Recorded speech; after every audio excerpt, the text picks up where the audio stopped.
यह जो भीड़ है वो बांग्लादेश और भारत के बॉर्डर का है, जहां से हजारों की संख्या में आप देख रहे हैं, लाखों की संख्या में बांग्लादेशी जो है वो भारत में घुसने का प्रयत्न कर रहे हैं, घुसने के फिराक में है। लेकिन आपको पता है कि यह भारत में घुस के भारत की अर्थव्यवस्था, भारत की संसाधन का उपयोग तो करेंगे, साथ ही भारत के साथ नमक हलाली और गद्दारी भी करते हैं। और इसमें यह मानते हैं कि बहुत ऐसे हिंदू परिवार हैं जो वाकई में वहाँ पे पीड़ित हैं, पर उनके साथ जो है उपद्रवी लोग भी भारत में घुस जाएंगे।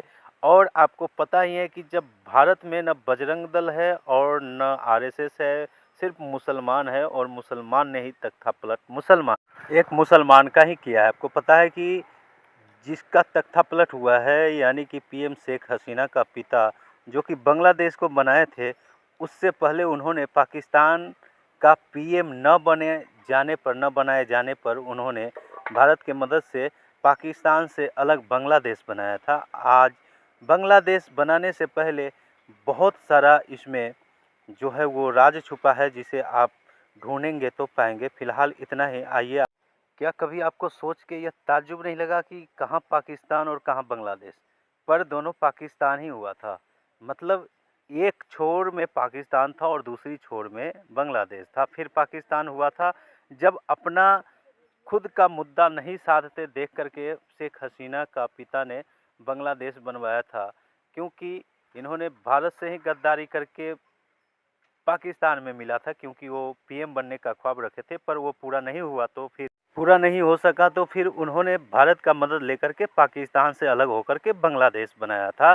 और सिर्फ मुस्लिम के इच्छा से, मुस्लिम का ही सब कुछ चाह रखने वाले, मुस्लिम पूरी समाज चाहने वाले के साथ ऐसा ही होता है। और जहाँ भी मुस्लिम कंट्री है उस जगह आप देख रहे हैं, अफ़गानिस्तान में, पाकिस्तान में, बांग्लादेश और ऐसे कई सारे कंट्री है जहाँ पे यही सब होने वाला है और होता आ रहा है, जो आप देख रहे हैं। भारत का तो भारत में ऐसे राजनीतिक दल हैं जो हमेशा से यही जो है सोच रहा है, जिसका नतीजा पहले भी जो है बांग्लादेश और पाकिस्तान बना, और अभी भी जो है विपक्षी पार्टी जो है ऐसा बात करता है जिससे भारत का टुकड़ा टुकड़ा हो, भारत में अस्थिरता है, और भारत में ऐसे अनेक बात करते हैं। आइए सुनवाते हैं बीजेपी नेता संबित पात्रा क्या कुछ कहते हैं। बहुत बड़ी बात, सलमान खुर्शीद, और केवल सलमान खुर्शीद नहीं, अभी सुनने में आ रहा है कुछ और कांग्रेस के नेताओं ने भी यह कहा है कि जो स्थिति आज बांग्लादेश में है उसी प्रकार की स्थिति भारत में भी हो सकती है। उन्होंने एक किताब लॉन्च के परिस्थिति में ये कहा है, किताब लॉन्च के इवेंट में कहा है।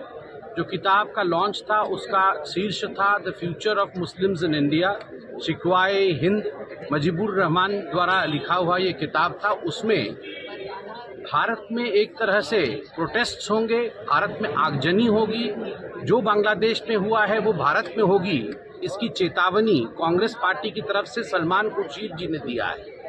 और कई दिग्गज जो वहाँ मौजूद थे, शशि थरूर से लेके अन्य नेता भी वहाँ मौजूद थे, एक तरह से उनकी स्वीकृति थी, एक तरह से उन्होंने उसका समर्थन किया। आप चिंता करके देखिए, सोच करके देखिए किस प्रकार की सोच कांग्रेस पार्टी की है।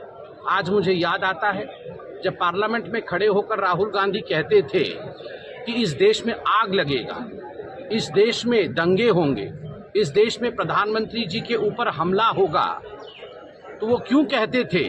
और जब विदेश यात्रा में राहुल गांधी जाते थे और कई लोगों से चोरी चुपके विदेश में जाकर मिलते थे और भारत के खिलाफ वहां कह के आते थे, तो आज मालूम पड़ रहा है आखिरकार मंशा क्या थी।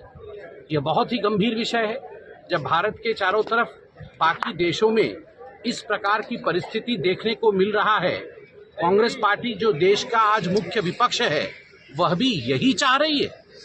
चुनाव में जीत नहीं पा रहे हैं, तो चुनाव में जीत नहीं पाने के कारण अपना खीज बैक गेट से इस प्रकार की अराजकता को फैला करके हिंदुस्तान को बर्बादी की ओर लेने की कोशिश जो कांग्रेस पार्टी की है वो आज जनता के सामने उजागर हो चुकी है। भारत विकास के पथ पर आगे बढ़ रहा है और निरंतर मोदी जी के नेतृत्व में विकास के पथ पर अग्रसर रहेगा।